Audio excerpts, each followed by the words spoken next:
Hi friends, so today I've made a Trex skull. So this file I've got from Thingiverse, and this one took about 6.5 hours to print, and this one took about 5 hours to print. So totally around 11 hours. So if you keep it overnight, probably if you start it by evening at 6, by morning 6 these both will be completed. These two are individual files, but you can combine them if you have a big printer and print in the same print time. Let me just show you. Now let me assemble it.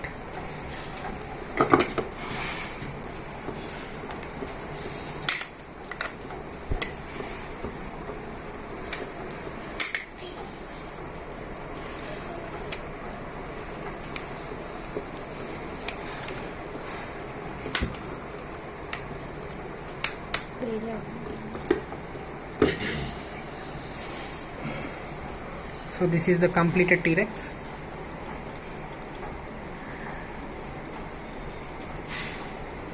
I have painted the teeth as black because the fossils, most of the fossils teeth are black. And first I have done a dark brown color Bunsen color paint on this, and after that